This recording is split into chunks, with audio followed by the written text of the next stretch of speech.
Hello and welcome to English in Fluency. I am so happy to see you here today. My name is Alex, and I want to start by asking you a very simple question. Have you ever been talking to someone, maybe a friend, a coworker, or a family member, and you thought you completely understood what they were saying, but then, suddenly, they said something that completely contradicted everything they just said? You probably felt a little confused, right? You might have thought to yourself, wait a minute, did they just change their mind? This happens all the time in real life, and it is one of the trickiest things to understand when you are learning English, especially when you are trying to improve your listening skills. In textbooks, people usually say what they mean, and they stick to it. But in the real world, people are messy. We change our minds, we hesitate, we think out loud, and we shift our opinions right in the middle of a sentence. If you are at a B1 level in English, this can feel incredibly frustrating. You might understand every single word, but you still miss the actual meaning because you did not catch the shift in opinion. That is exactly what we are going to fix today. We are going to dive deep into B1 English listening practice, focusing entirely on how to understand when speakers change their mind and how to follow those shifts in opinion clearly. By the end of our time together today, you are going to feel so much more confident when you are having real conversations with real English speakers. Before we jump into the practice exercises, I want to tell you a little story about why this is so important. A few years ago, I was sitting in a cafe with a friend. We were talking about taking a vacation. My friend said very clearly that he absolutely hated the beach. He said it was too hot, too sandy, and completely boring. I was listening carefully, and I thought, okay, he hates the beach. I will never suggest a beach trip to him. But then, a few minutes later, he started talking about how stressed he was from work. He sighed, looked out the window, and said, "You know, maybe a few days by the ocean would not be so bad after all. Actually, I think I just need to relax and listen to the waves." If I had stopped listening after his first strong statement, I would have walked away with the wrong idea. But because I kept listening, I heard the shift. I heard the words that told me his opinion was changing. This is what we call following a shift in opinion, and it is a superpower in English listening. You do not just listen to the first thing someone says. You listen to the whole journey of their thoughts. So today, I am going to show you exactly how to do that. We are going to listen to some conversations between different people, and I am going to break them down for you piece by piece. I will explain the exact words and sounds that tell you someone is changing their mind. Are you ready? Let us get started. The first thing you need to know is that English speakers use special signal words when they are about to change their minds. Think of these words like a warning sign. When you are driving, you see a yellow light, and you know you need to slow down because something is about to change. In English, we have yellow light words too. Some of the most common ones are actually "on second thought," "to be honest," "then again," and "I guess." When you hear these words, your brain should immediately wake up and pay attention. The speaker is getting ready to tell you something new, something that might be different from what they said before. Let me give you a very simple example. Imagine someone says, "I am going to order the chicken for dinner. It looks really good." But then they pause, they look at the menu again, and they say, "Actually, I think I will get the fish." In that tiny moment, the word actually changed everything. The chicken is gone. The fish is the new plan. It sounds so simple when I explain it like this, but in a fast, real-life conversation, it happens in a blink of an eye. Your ear needs to be trained to catch it. So, throughout our practice today, I want you to listen for those yellow light words. They are your best friends when it comes to understanding shifts in opinion. Now let us meet our first two characters for today. We have Liam and Maya. Liam and Maya are old friends, and they are talking about where they want to live. Liam has always lived in a big, busy city. He loves the noise, the tall buildings, and the late-night restaurants. Maya recently moved to a smaller town near the mountains, and she loves the quiet and the fresh air. They are having a friendly debate about city life versus country life. As you listen to their conversation, I want you to pay very close attention to Liam. Notice how his feelings start to shift as Maya talks. Maya asks Liam if he has ever thought about leaving the city, and Liam laughs, saying absolutely not, that he loves the city and it is the only place for him, adding that there is always something to do and he loves being around so many people. Maya smiles and says she understands, but she mentions that she sleeps so much better now that she is away from the traffic noise, saying the air smells like pine trees and she can see the stars at night. Liam is quiet for a moment, and then he says, "Well, I guess I do feel pretty tired lately," admitting that the noise does get annoying when he is trying to sleep. Maya gently says that maybe he just needs a break from the concrete. Liam sighs and says, on second thought, if he could find a job out there, maybe living near the mountains would not be so bad. And actually, the idea of seeing stars every night sounds pretty great. Let us stop right there and look at exactly what just happened. This is a perfect example of a slow shift in opinion. Liam did not wake up one day deciding he hated the city. His opinion changed right there in the conversation. But how did we know? Let us go back to the beginning. Liam started very strong. He said, "Absolutely not. I love the city. It is the only place for me." If you stopped listening there, you would think his mind was made up forever. But then Maya shared her experience. She talked about sleeping better and seeing the stars. She did not attack his opinion. She just shared hers. Then we got our first yellow light from Liam. He said, "Well, I guess I do feel pretty tired lately." That is huge. He did not say I am wrong about the city. He just admitted a small doubt. He connected her point about quiet to his own life. He feels tired. This is the first step in changing your mind in English. You start by finding a small agreement with the other person. Then Maya pushed just a tiny bit more. She said, maybe he needs a break from the concrete. And that is when Liam gave us the final shift. He said, on second thought. Boom! There is the yellow light.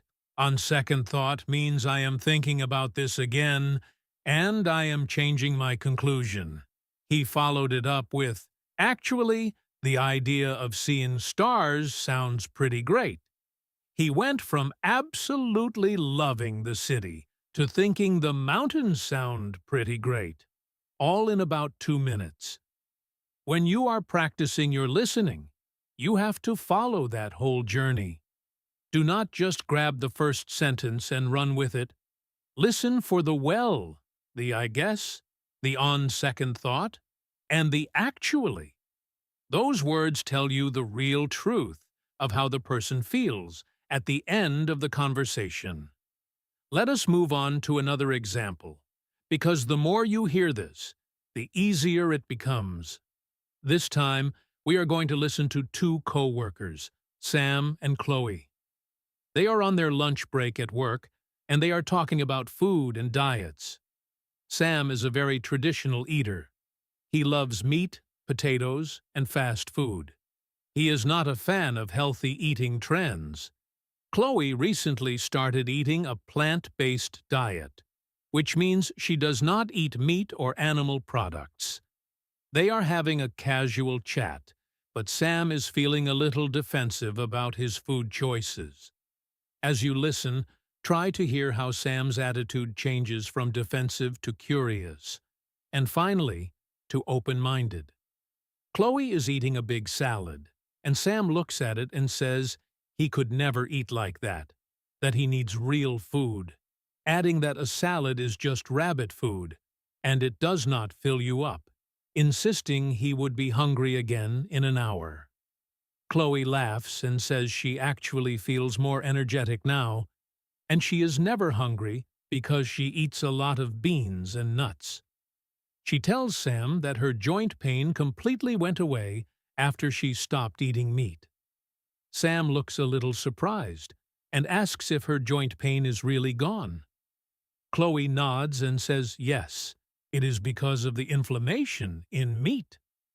Sam rubs his own knee and says, well, to be honest, his knees have been hurting a lot this year, and the doctor said he should lose a little weight. Chloe suggests he could just try eating less meat, maybe just a few days a week, not completely give it up.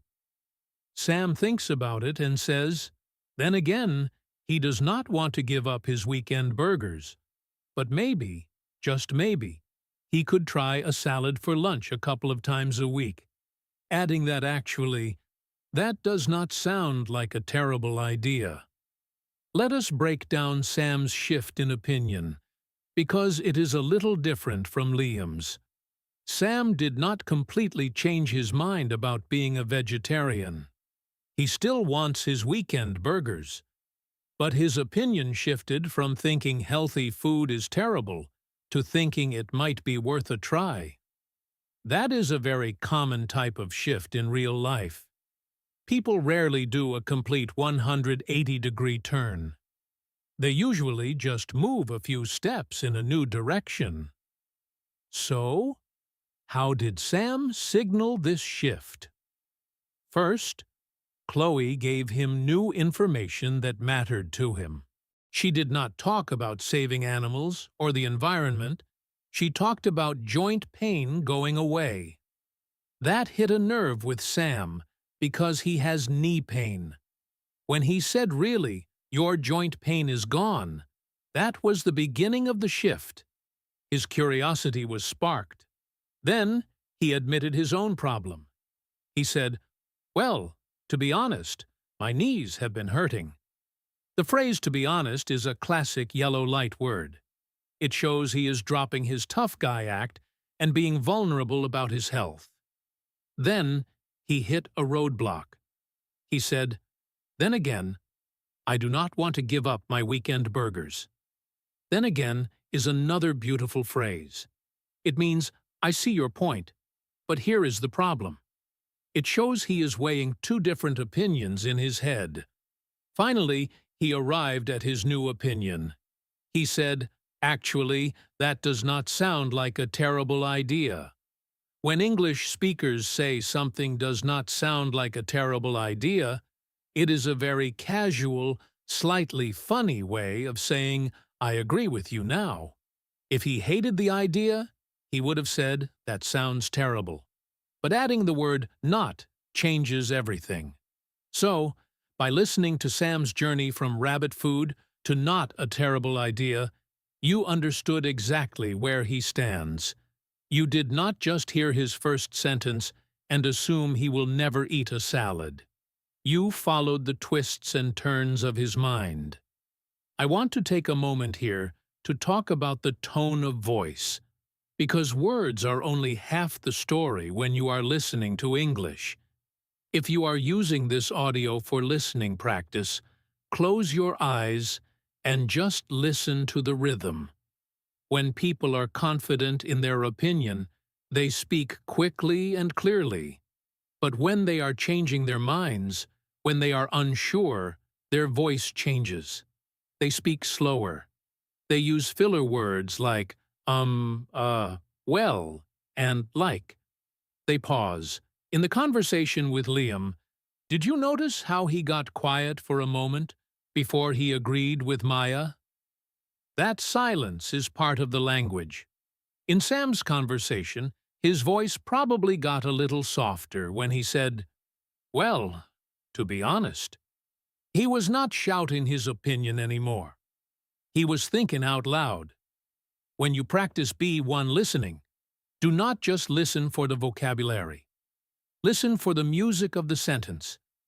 If someone starts speaking fast and then suddenly slows down and says, you should instantly think, okay, a shift is coming. They are reconsidering. This is why watching movies or listening to podcasts is so much better than reading textbooks for your listening skills. Textbooks cannot teach you the sound of hesitation. They cannot teach you the sigh that comes before someone says, on second thought. But I can help you recognize it. So, in our next practice conversation, I want you to pay extra attention to the sounds of hesitation. Listen for the pauses, the ums, and the changes in speed.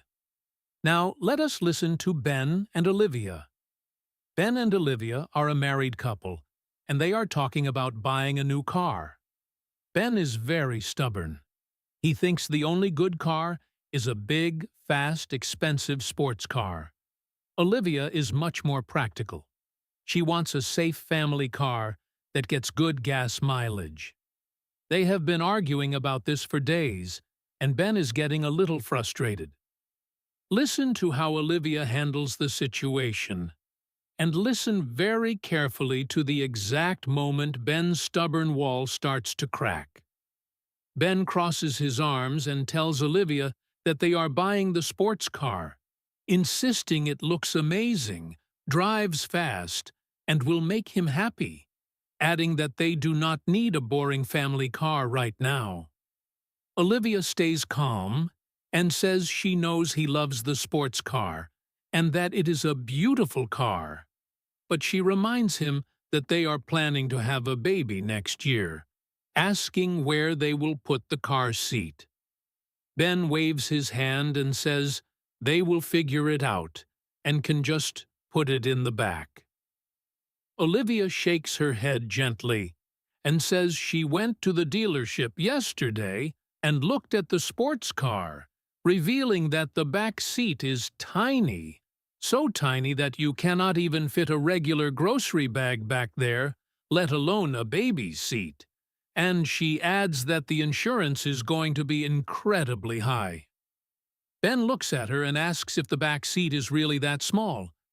Olivia nods and says yes, but then she mentions that the family SUV she likes has the same engine as the sports car, so it is fast, but it is also safe. Ben is quiet for a long time. He uncrosses his arms. He says, he did not know the back seat was that small, mumbling that safety is important. He pauses again, rubs his neck, and says he guesses having a fast SUV is better than a sports car they cannot use, finally admitting that actually she might be right about this one. That conversation is a gold mine for listening practice. Ben was so stubborn at the beginning. He used strong phrases like, I am telling you and we are buying. There was no doubt in his voice, but Olivia was very smart about how she changed his mind. She started by agreeing with him. She said, I know you love the sports car. It is a beautiful car. This is a very common English conversation strategy. If you attack someone's opinion directly, they will fight back. But if you agree with them first, they drop their defenses. Once Ben felt heard, Olivia introduced the facts. She talked about the baby, the car seat, the groceries, and the insurance. But the real magic happened when she connected her idea to his desire. She said the family SUV has the same engine. It is fast. She took the one thing he wanted, speed, and put it into the car she wanted. That is when Ben's brain started to change. And how did we hear it? We heard the we heard the pause. We heard him uncross his arms, which you cannot hear on a podcast, but you can hear the change in his breathing and his tone. He said, I did not know the back seat was that small. That is an admission of ignorance. He realized he did not have all the facts. Then he said, safety is important. The phrase I mean is another yellow light word. It shows he is adjusting his thoughts. Then came the final shift. He said, I guess having a fast SUV is better. I guess is a wonderful word for showing a reluctant change of mind. He is not jumping for joy, but he is agreeing. And he finished with, actually, you might be right. That is the ultimate shift in opinion. When an English speaker says you might be right, they are admitting they were wrong. If you can follow that entire emotional journey, from stubborn anger to quiet agreement, your B1 listening skills are incredibly strong. Let us do one more practice session like this, because I really want you to master this skill. This time, we are going to listen to Emma and Noah. Emma and Noah are college students, and they are talking about how to study for their final exams. Emma is a very traditional student. She believes you have to sit in a library, read textbooks for hours, and take pages of notes. Noah is a little more modern. He likes to use online videos, flashcard apps, and study groups. Emma thinks Noah's methods are lazy and will not work.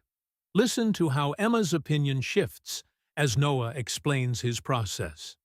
Emma tells Noah she does not understand how he can study using videos, calling it passive, and insisting he needs to read the book and write things down if he wants to remember them, stating that is the only way to pass the class. Noah smiles and says he totally understands why she thinks that, agreeing that reading is very important. But he explains that the videos he watches are not passive because he has to pause them and answer quiz questions before the video will keep playing. Emma looks confused and asks, wait, if the video really stops, and asks him questions. Noah says yes, exactly. And then he explains that he uses an app to make flashcards, and the app uses a special system to show him the words he does not know right before he forgets them. Emma says, that sounds like science fiction. Noah laughs and says it is just cognitive science, offering to show her how it works on his phone. Emma leans over and looks at the screen.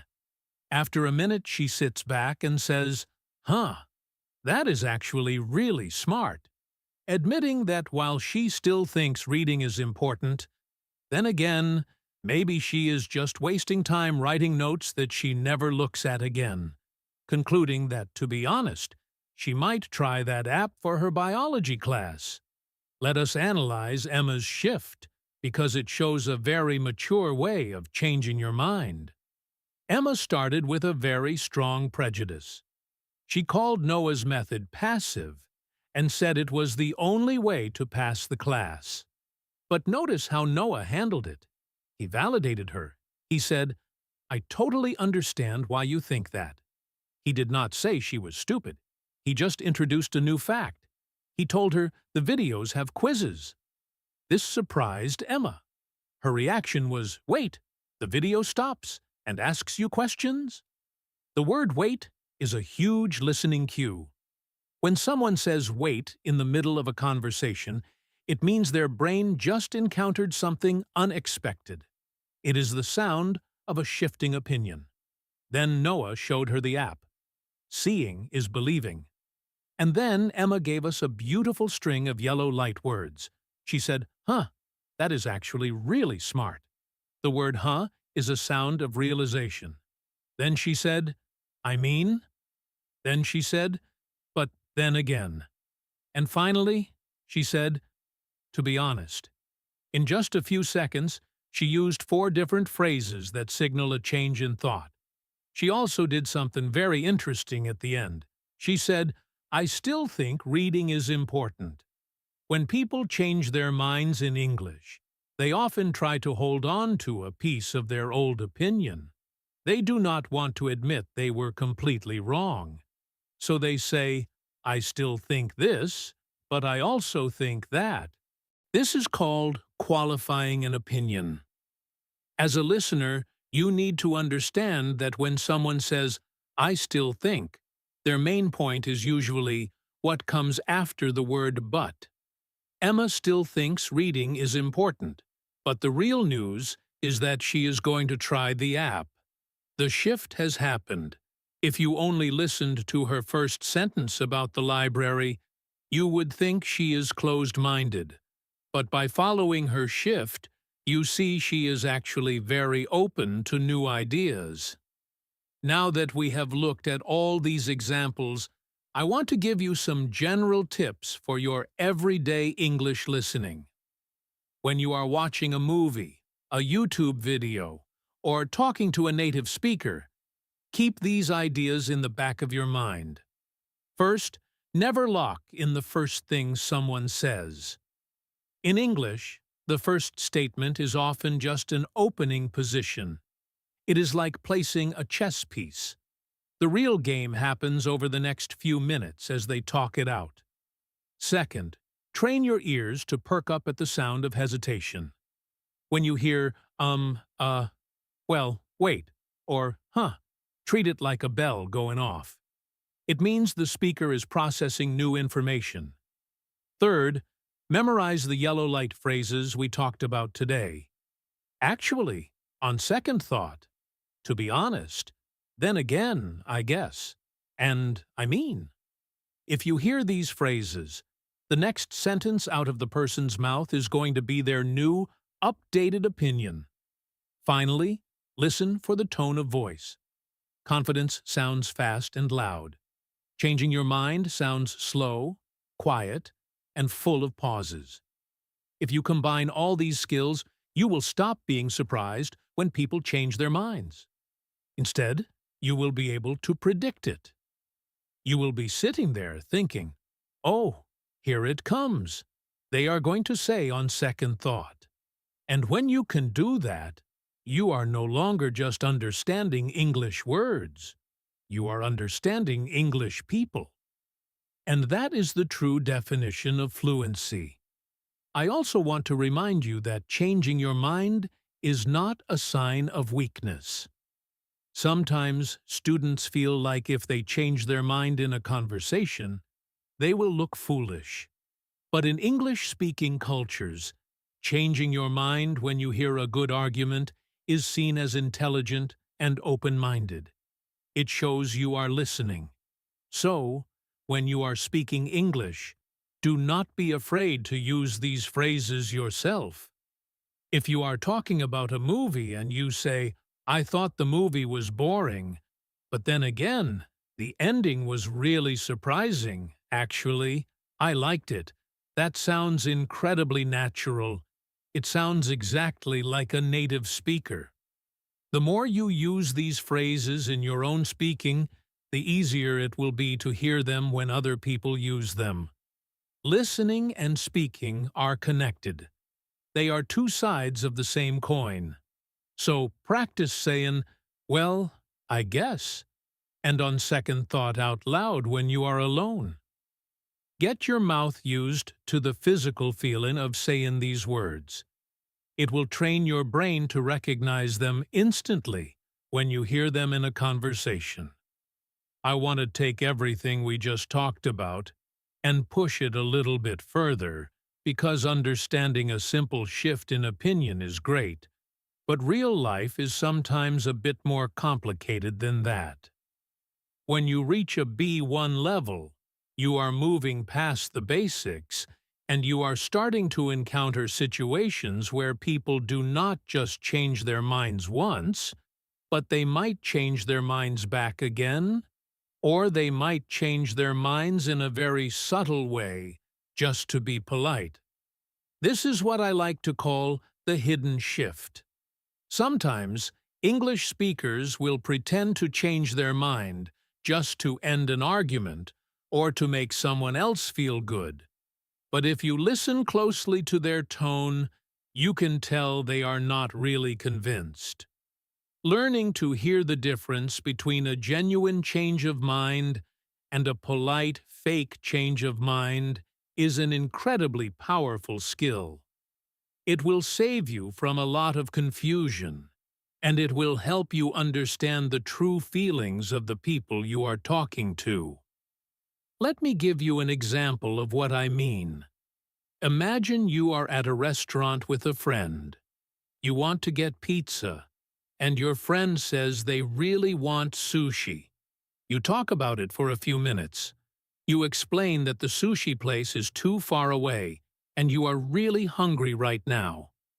Finally, your friend sighs and says, "Fine, we can get pizza."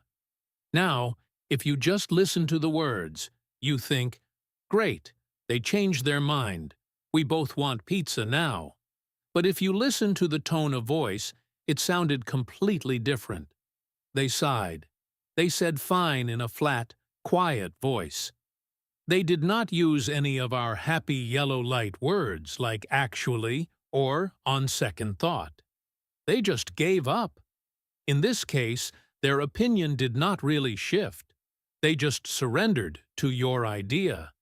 If you want to be a great listener, you should hear that and say, "Are you sure? We can go to the sushi place if you really want it." When you can hear the difference between a genuine shift and a reluctant surrender, you are listening like a native speaker. Now, let us look at another conversation to practice this exact skill.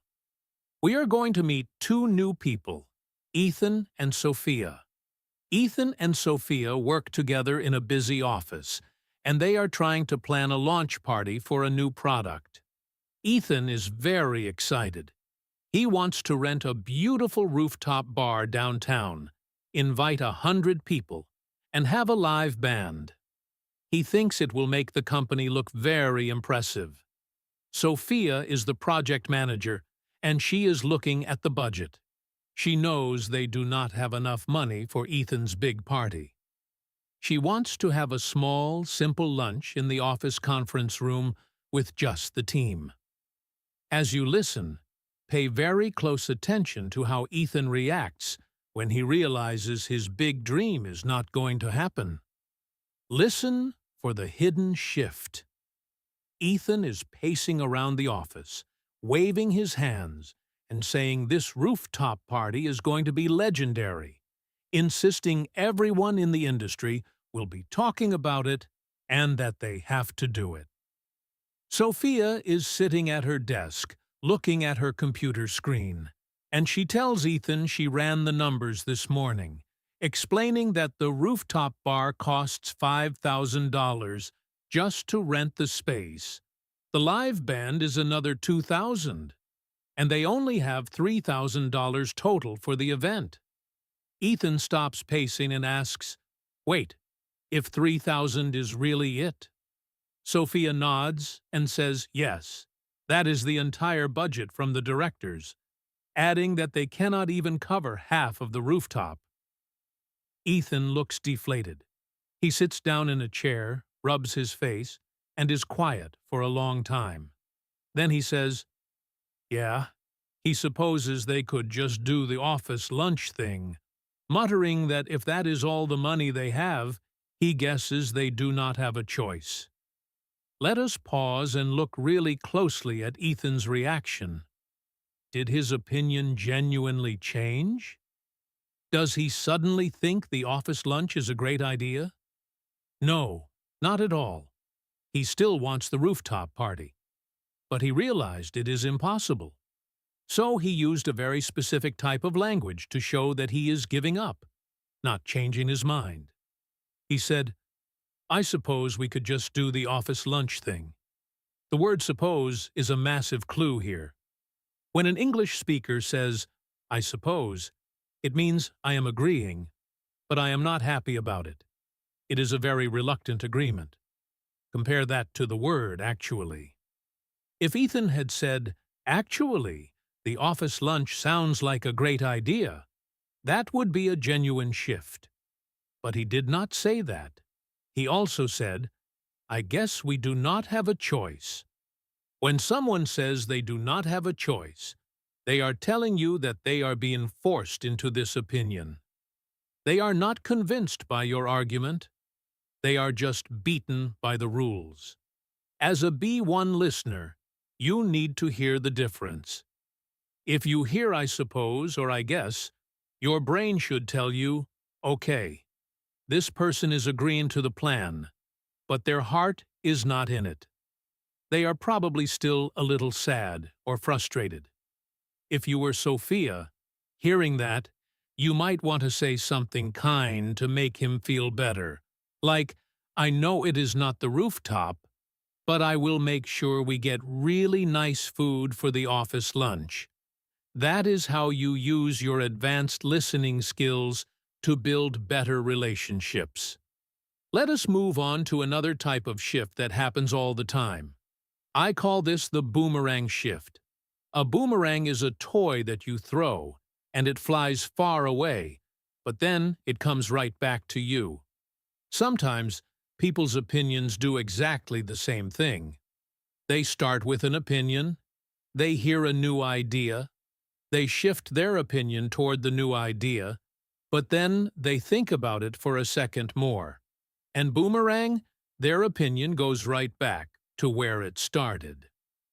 This can be really confusing for English learners because you hear the person say something positive, and you think they have changed their mind, but then they take it all back. You have to listen to the very end of their sentence to know where they actually stand. Let us listen to an example of this with two roommates, Mia and Lucas. It is a Saturday morning, and they are trying to decide what to do with their day. Mia is feeling very lazy. She had a hard week at work, and she just wants to stay in her pajamas and watch movies all day on the couch. Lucas is full of energy. He wants to go for a long hike in the forest. Listen to how Mia's opinion boomerangs. Lucas tells Mia to put her shoes on, saying the weather is perfect today, and they should drive up to the mountain and do that 5-mile trail, insisting it will make her feel so much better. Mia groans from under her blanket and says, "No way," that she is exhausted and her legs feel like jelly, declaring she is not moving from the couch.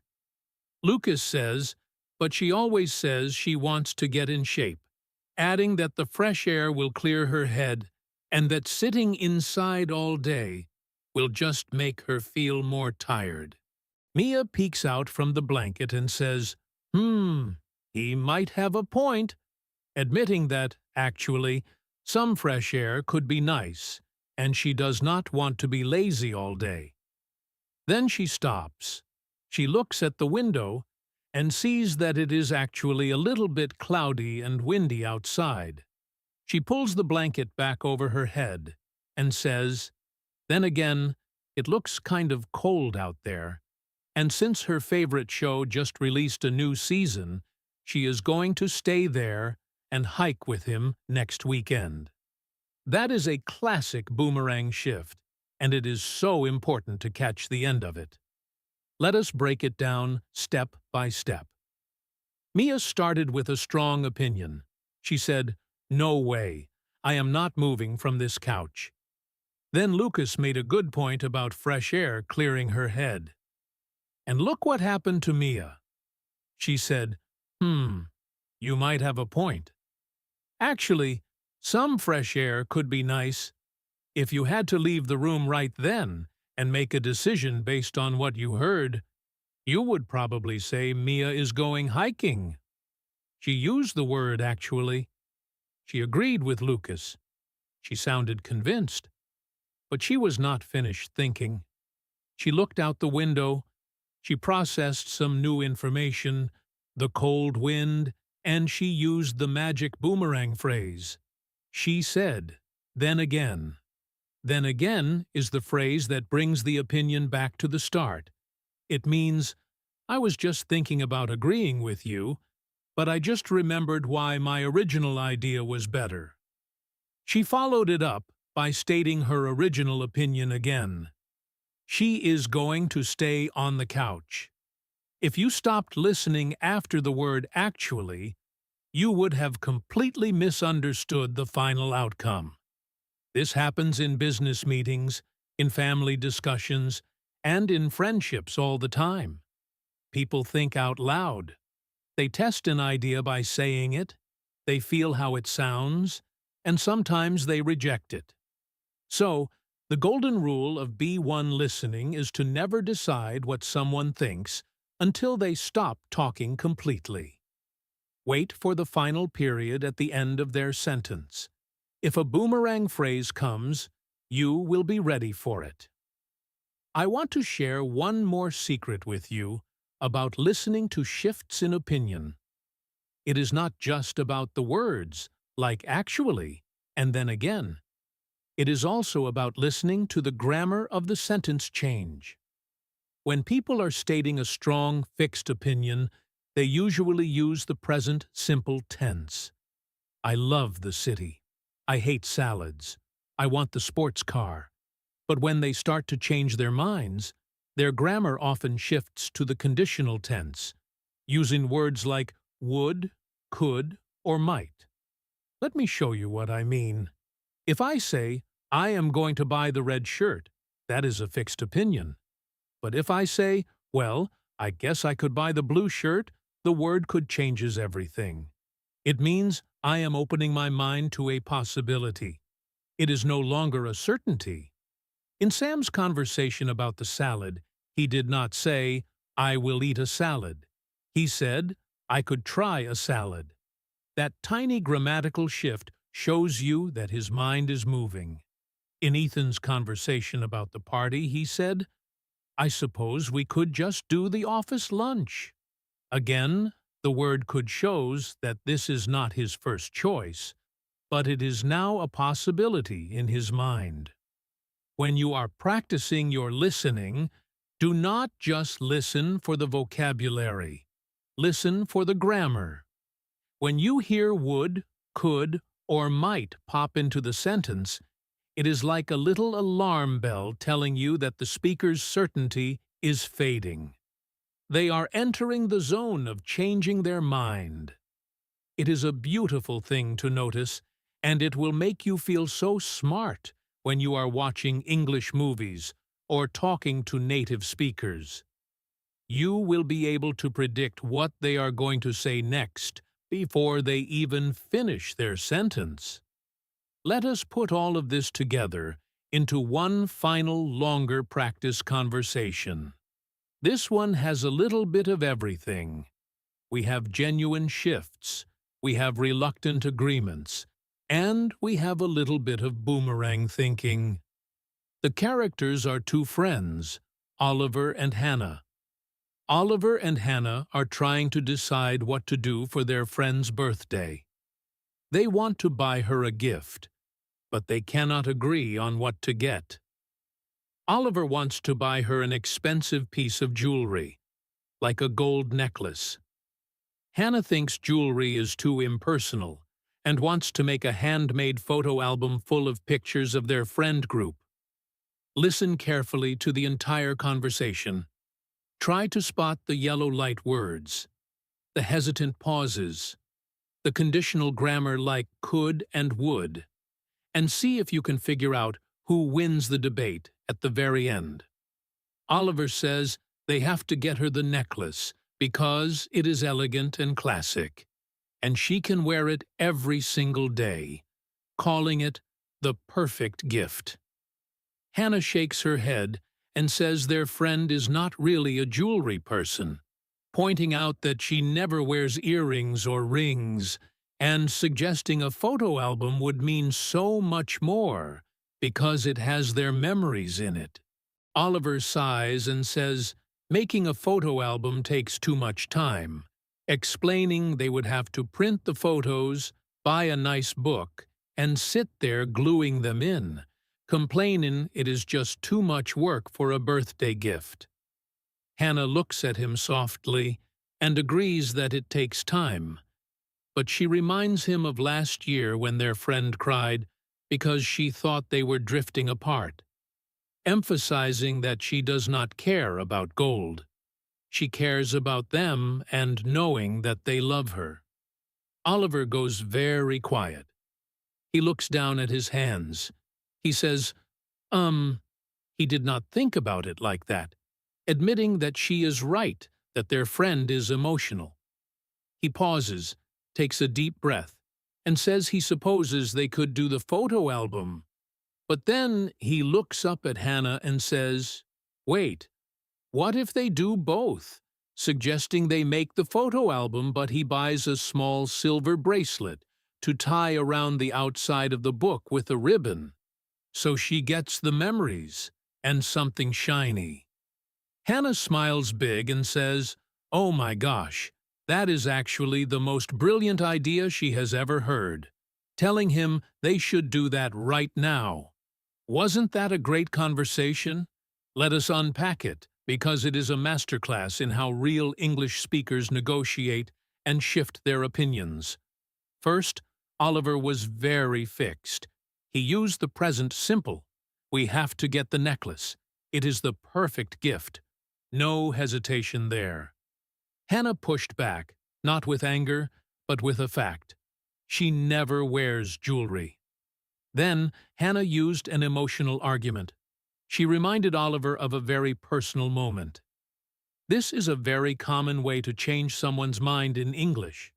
You move the argument away from logic, like how much something costs or how long it takes, and you move it to emotions. And it worked. Oliver went quiet. He paused. He gave us the He said, I did not think about it like that. That is a pure admission of a shift. His perspective just changed. Then he used the conditional grammar. He said, I suppose we could do the photo album. There is that reluctant I suppose, and the could. At this point, if the conversation ended, we would think Oliver surrendered. But then, the boomerang happened. He said, wait. Wait is a huge indicator that a new idea has just popped into his brain. He did not want to fully surrender his idea of giving her something shiny. So, he combined both ideas. He suggested the photo album with a silver bracelet tied to it. And look at Hannah's reaction. She used our favorite word. She said, actually, that is actually the most brilliant idea. The fact that she used actually twice shows how genuinely surprised and happy she was. Her opinion shifted from thinking jewelry was a bad idea to thinking it was brilliant, because Oliver changed the context. This conversation shows that opinions are not always black and white. They can merge. They can combine. And by listening to every single cue, from the silence to the wait to the I suppose, you understood the entire beautiful journey of their decision. We have covered so much ground together in this deep dive, and I am incredibly proud of you for sticking with it. We have talked about the clear yellow light words, the hesitant pauses, the reluctant surrenders, and even the boomerang effect where people change their minds right back to where they started. But there is one more piece of the puzzle that we need to put into place before we finish. So far, we have mostly listened to conversations between just two people. But in real life, especially at work, or at school, or in a big family, you often have to listen to a group of people talking all at once. This is where things can get really wild, because in a group setting, opinions do not just shift one at a time. They bounce off each other. One person shifts which causes another person to shift, and before you know it, the entire group has completely changed their plan. Learning to follow a group shift in opinion is the ultimate test of your B1 listening skills, but I know you are ready for it. When you are listening to a group of 3 or 4 people talk, the rules we learned still apply, but you have to listen faster. You have to keep track of who is on what side. Usually, in a group debate, there are a couple of people who strongly disagree, and then there is maybe one person in the middle who is undecided. If you can figure out who the undecided person is, you can predict where the whole conversation is going. The undecided person is the swing vote. As soon as you hear that person use a yellow light phrase, the whole mood of the room is going to change. Let us practice this right now with a 3-person conversation. We are going to listen to 3 friends named Jake, Lily, and Ryan. It is a Friday afternoon, and they are trying to figure out what to do for the weekend. Jake is very outdoorsy. He wants to drive 3 hours to the mountains, sleep in a tent, and go hiking. Lily is the opposite. She hates camping, she is afraid of bugs, and she wants to stay in the city and go to a luxury hotel with a spa. Ryan is the undecided swing vote. He is just tired from a long week of work and says he does not care what they do as long as he does not have to drive. Listen to how the shifts happen in this group dynamic. Jake starts the conversation by telling them they need fresh air, urging them to pack the car tonight, drive up to the mountains tomorrow morning, and set up the tent by the lake, saying it will be amazing. Lily immediately sighs and says absolutely not, declaring she is not sleeping on the ground with spiders, and that if they go away, they are getting a nice hotel room in the city, ordering room service, and sitting by the pool. Jake rolls his eyes and says, "A hotel in the city is so boring," arguing they can do that any weekend, and that this is their only chance to go to the mountains before winter. They both turn to Ryan. Jake tells Ryan to back him up on the mountains. Lily tells Ryan to tell him the hotel. Ryan rubs his eyes and says honestly, he is so exhausted. He really does not want to drive 3 hours, and he really does not want to sleep in a tent, but he also does not want to spend a bunch of money on a hotel just to sit in the city. Jake looks a little disappointed and says, "Well, what if they did not go all the way to the mountains?" Suggesting there is a state park about 40 minutes away, where they could just go for a long hike during the day and come back home at night. Lily thinks about it for a second and asks, "Wait, if it is just a day hike with no sleeping outside?" Jake says no tents, no bugs, just walking. Lily smiles and says, "Well, actually, that sounds pretty nice," admitting she could use a walk in the woods. Ryan suddenly sits up and says, "Wait," asking if it is really only 40 minutes away, so he doesn't have to drive 3 hours.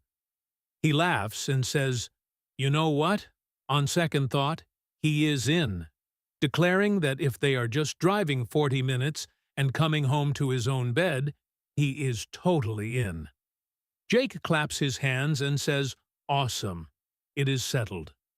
That was a brilliant example of a group shift, and I want to break down exactly why it happened so smoothly. At the beginning, it looked like a dead end.